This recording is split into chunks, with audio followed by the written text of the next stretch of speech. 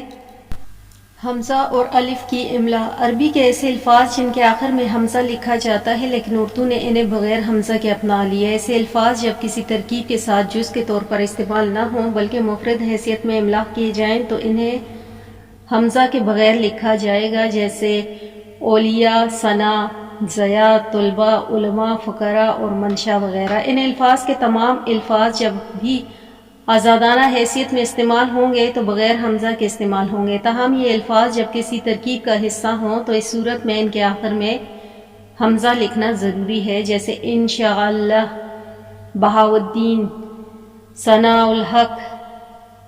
پھر اس کے بعد مذکورہ بالا اور اس قبیل کے دوسرے الفاظ میں جن کے آخر میں تنوین لگ سکتی ہے ان میں حمزہ برقرار رہے گا اور تنوین حمزہ پر ہی آئے گی، جیسے ابتداً، بنان، جزان وغیرہ۔ عربی کے ایسے الفاظ جن کے درمیان الف کے اوپر حمزہ لکھا جاتا ہے اردو میں بھی انہیں اس طرح لکھا جائے گا، مثلاً تاثر، تعصب، تامل، جرات اور قرات وغیرہ۔ ان الفاظ کی عربی اصل کے مطابق یہ الف نہیں بلکہ حمزہ ہی ہے، تاہم اردو میں اسے الف ہی پڑھا جائے گا اور اس عمل کو الف کے اوپر حمزہ لگانا قرار پایا جائے گا۔ پھر اس کے بعد ہم بات کرتے ہیں حمزہ اور واو کی املا کی۔ عربی کے وہ الفاظ جن کے درمیان میں واو پر حمزہ آتا ہے اردو میں بھی ان پر حمزہ لگایا جائے گا اور ان کا تلفظ حمزہ کی آواز کے ساتھ ہی درست ہوگا، چنانچہ ان کی عربی املا میں اردو میں بھی برقرار رہے گی، جیسے مؤثر، مؤخر، معدت وغیرہ۔ اردو کے ایسے الفاظ جن کے آخر میں واو لکھی جاتی ہے اور حمزہ کے بغیر ان کی آواز مکمل نہیں ہوتی، ان میں حمزہ کا التزام کیا جائے گا، مثلاً کھاؤ، پکاؤ، الجھاؤ وغیرہ۔ اردو افعال کے ایسے مصادر جن کا صیغہ امر الف پر ختم ہوتا ہو، ایسے مصادر کے امر کے تمام صیغوں میں حمزہ اور واو یا حمزہ اور یہ کا استعمال ہوگا، اور جملے اور ترکیب کے تقاضے کے مطابق اس کے استعمال کی مختلف نوعیتیں ہوں گی، جیسے کھانا مصدر سے امر کا صیغہ کھا آتا ہے، چنانچہ اس کا صیغہ امر کھا لکھا جائے گا اور نہ ہی کھا بولا جائے گا بلکہ کھاؤ، کھائیے، کھائیں وغیرہ۔ امر کے صیغے حسب ضرورت بولے اور لکھے جائیں گے۔ پھر ایسے مصادر جن کا صیغہ امر الف کے بجائے کسی حرف پر ختم ہو رہا ہو، اس کے تمام صیغوں میں حسب تقاضے کلام واو اور یہ کا استعمال، جسے کرنا مصدر سے امر کا صیغہ ہے، یہاں کر لکھا جائے گا اور نہ ہی بولا جائے گا بلکہ کرو اور کیجیے امر کے صیغے میں استعمال ہوں گے۔ پھر اس کے بعد ہے مندرجہ ذیل الفاظ کو جمع کے صیغے حمزہ اور واو کے ساتھ لکھے جائیں گے، بہو سے بہوؤں اور سادھو سے سادھوؤں۔ ایسے مصادر جن سے امر کا صیغہ الف یا واو پر ختم ہوتا ہو، ان کے دیگر تمام صیغے ماضی حال اور مستقبل میں بھی حمزہ آئے گا، مثلا آنا جانا دھونا وغیرہ مصادر سے مشتق تمام صیغوں میں حمزہ استعمال ہوگا، جیسے آئے جائے دھوئے، آئیے اٹھائیے دھوئیے۔ پھر حمزہ اور یہ کی املاء کی بات کرتے ہیں۔ ایسے مصادر جن کا صیغہ امر الف یا واو پر ختم نہ ہوتا ہو، ان کے کسی بھی صیغے میں حمزہ استعمال نہیں ہوگا، جیسے اٹھنا، بولنا، جینا، چاہنا، کرنا، دینا، سینا وغیرہ مصادر کے تمام صیغے بغیر حمزہ کے آئیں گے، جیسے اٹھیں، اٹھا، اٹھیے، اٹھیں۔ عربی اور فارسی کے بعض الفاظ میں اصطلاحاً یہ کا استعمال ہوتا ہے، لیکن اردو میں ان کے تلفظ میں حمزہ کی آواز واضح طور پر نکلتی ہے، اس لیے انہیں چھوٹی یہ کے بجائے حمزہ میں لکھا جائے گا، مثلا آزمائش، آسائش، پیمائش وغیرہ۔ پھر اس نوعیت کے غیر عربی اور فارسی الفاظ بھی حمزہ سے لکھے جائیں گے، جیسے آرائیں، اناؤنسر، پاؤڈر اور پائلٹ اور بائبل وغیرہ۔ پھر اس کے بعد ہم بات کرتے ہیں حمزہ اور بڑی یہ کی املاء کی۔ ایسے الفاظ جن میں یہ کے ساتھ حمزہ کو واضح الفاظ موجود ہوں، انہیں حمزہ اور یہ کے ساتھ ہی لکھا جائے گا، جیسے چائے، رائے، سائے، اٹھوائے وغیرہ۔ حمزہ اور اضافت: اگر مضاف الفاظ کا آخری حرف ہائے مختفی گول ہے ہو تو اضافت کے لیے حمزہ کا استعمال کیا جائے گا، جیسے تشنا، کربلا، پیمانہ صبر، جذبہ دل۔ جو لفظ الف یا واو پر ختم ہوتا ہے، اس کے بعد اضافت کے لیے حمزہ اور بڑی یہ آتی ہے، جیسے اردو سے اروئے معلا، اور بو سے بوئے گل، اور دعا سے دعائے نیم شبی۔ پھر چھوٹی یہ پر ختم ہونے والے بعض الفاظ کی اضافت حمزہ کے بغیر بہتر، جیسے پیروی خدا، وادی کشمیر، سی لاحاصل وغیرہ۔ مرکب توصیفی میں بڑی یہ کا استعمال نہیں ہوگا، بلکہ حمزہ کے نیچے زیر آئے گی، جیسے سوئے ادب اور سوئے زن وغیرہ۔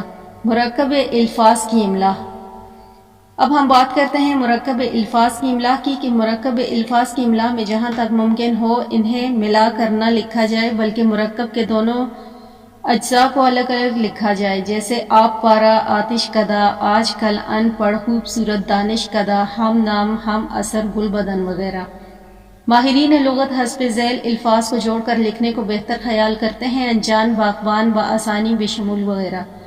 انگریزی اور یورپی زبانوں کے الفاظ کو اردو میں لکھتے وقت حتی الامکان چھوٹے ٹکڑوں میں لکھنا چاہیے تاکہ پڑھنے میں سہولت ہو، جیسے انفارمل، انسٹیٹیوٹ، پارلیمنٹ، ٹیلی فون، ٹیلی ویژن۔ انگریزی کے حسب ذیل الفاظ کو جوڑ کر لکھنا مناسب ہے، جیسے station, railway, doctor, inspector, instructor. مرکب الفاظ کی املاء میں لکھنے اور پڑھنے اور سمجھنے میں آسان ہے وہ اصول ہیں جس کی بنیاد پر انہیں جوڑ کر لکھنے یا الگ الگ لکھنے کا فیصلہ کیا جاتا ہے۔ یہ مسلم امر ہے کہ مرکب الفاظ کو الگ لکھنے سے ان کی تفہیم آسان ہو جاتی ہے، تاہم جہاں کہیں مرکب الفاظ کو جوڑ کر لکھنے، پڑھنے اور سمجھنے وقت نہ ہو وہاں ان کو مرکب بھی لکھا جا سکتا ہے، جیسے چونکہ، کیونکہ، بلکہ، جبکہ وغیرہ۔ تاہم دو تین لفظ کو اس طرح جوڑ دینا کہ وہ عجیب معلوم ہو وہ درست نہیں ہے، خواہ ان کی تفہیم مشکل ہی کیوں نہ ہو۔ پھر اس کے بعد ہم بات کرتے ہیں امالہ کی۔ امالہ کا لغوی معنی ہے مائل کرنا، مائل ہونا، منتقل ہونا۔ مالا کی لغوی معنی ہے مائل کرنا۔ علم صرف کی اصطلاح میں چند مستثنیات کو چھوڑ کر الف یا ہائے حوص پر ختم ہونے والے الفاظ کے بعد اگر کوئی حرف ربط یا حرف جار آ جائے تو الف یا ہائے حوص کو یا یائے مجہول سے بدلنے کو امالہ کہا جاتا ہے، جیسے لڑکا سے لڑکے، گھوڑا سے گھوڑے اور روزہ سے روزے۔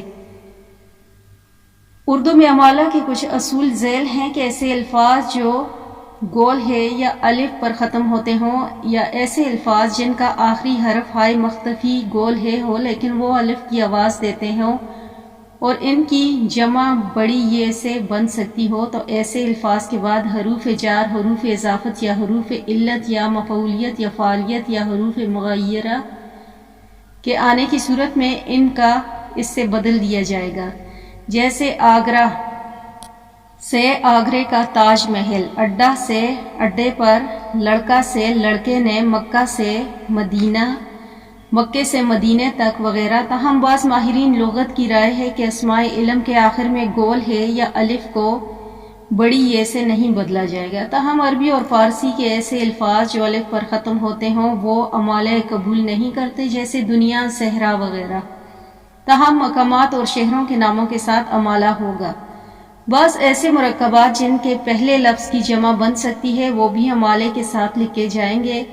کوئی حرف مغیرہ ان کے بعد آنے یا نہ آئے، جیسے پہرے دار، تانگے والا، رکشے والا، مقدمے باز، سٹے باز وغیرہ. مزیدار بعض ایسے الفاظ جو الف نون غنہ پر ختم ہوتے ہیں اور ان کی جمع چھوٹی یہ اور نون غنہ یعنی یہ سے بنتی ہو وہ بھی امالہ قبول کریں گے، جیسے دھوئیں سے اور کنویں سے.